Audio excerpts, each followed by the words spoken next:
Guy on social media posted that, yesterday his crews did 14 out of 50 stops. 14 out of 50 stops. And to Aaron's point earlier, man, hopefully this guy's got a service agreement in place.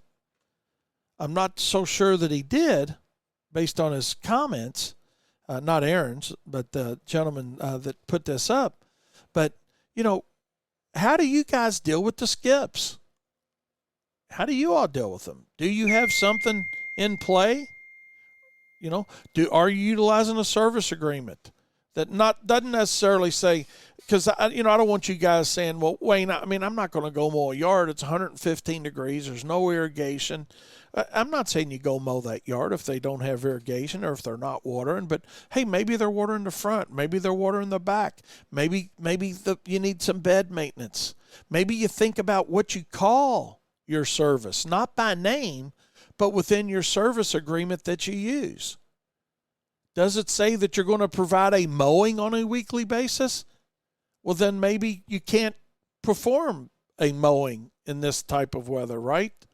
But maybe we think about the verbiage. Maybe we call them a service versus a mowing and what that service includes, but it's not limited to, is some verbiage that you could consider for this time of the year and for any year.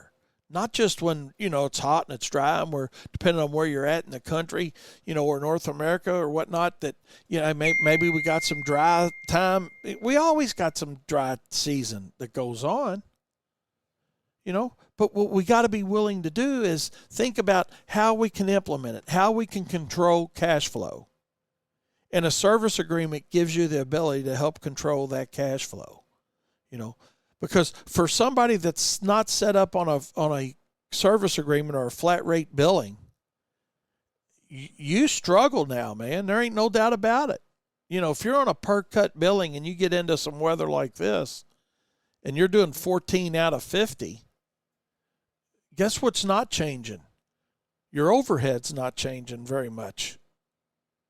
Maybe you got a little less labor going on, or, you're not spending the fuel because you're not mowing everything. But a guy made 50 trips and mowed 14. How much windshield time did that create? How much fuel expense did they have driving the truck to those other 36 properties that didn't receive any service?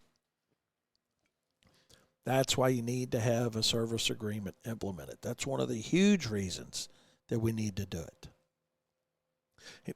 Also, we got to think about what's some other work that we can do, and have scheduled. Don't wait for something like this to happen.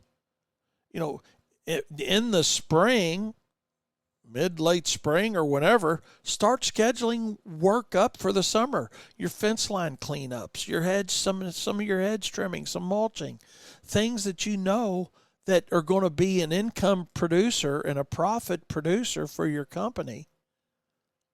But don't think about it right now. Okay, it's July 6th and you're like, damn, we ain't got nothing to do. Well, whose fault's that? It's not your customer's fault. It's not Mother Nature's fault. It's your fault. It's time to take ownership. We used to always bitch about August being one of our slowest months, but we figured out how to solve the problem. We got to start scheduling work for August. And why did August used to be one of our slowest months? Well, a lot of people had already been on vacation. Some people were still going. They had kids going back to school. So they were spending money, and we were like, okay, that money's not out there. That's what the answer we gave ourselves, kind of like what I talked about a little bit earlier.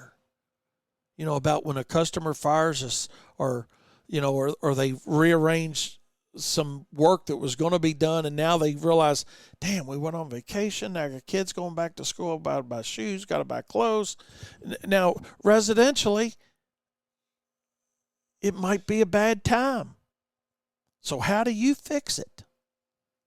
How do you fix it?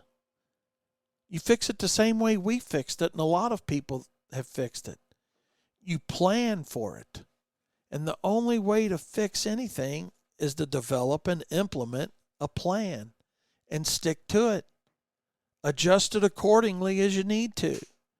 So maybe now the plan could be, okay, what's this setting up for us? Okay, well, maybe I need to start soliciting some cleanup work or fence line cleanups or hedge trimming or something other than mowing, and maybe something other than trying to spray lawns when it's 110 degrees or 100 degrees outside or 95 degrees outside.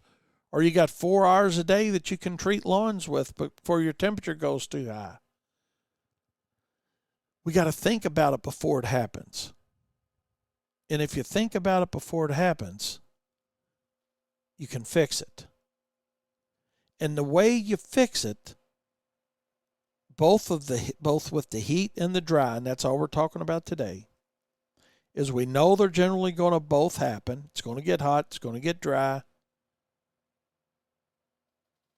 You fix it by being a better manager. You fix it by being a better business owner. You fix it by planning. That's how you fix it.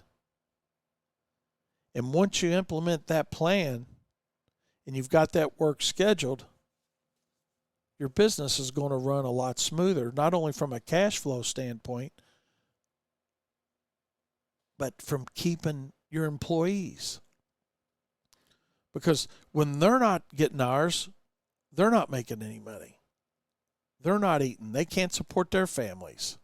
So not only are you not doing the work, or you not making any money, they're not making any money. So what do? Your good people start looking for something else to do.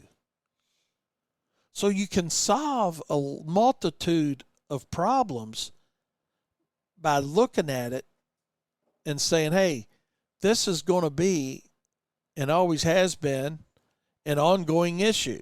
It's going to get hot. It's going to be dry. How do we plan for it? We implement service agreements. We pre-sell work.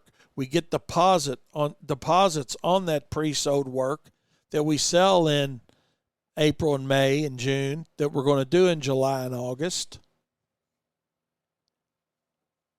And then that customer's not going to say, well, don't do it, I don't have the money, because they've already paid a deposit on the work, a non-refundable deposit. So you've got that. We got to think about it as business people. And when we think about it as business people, guess what starts to happen? It's exactly right. Your business grows, your profitability grows, your employees hang out and stay with you because they're able to feed their families because you've got the work in place for them to be successful as well.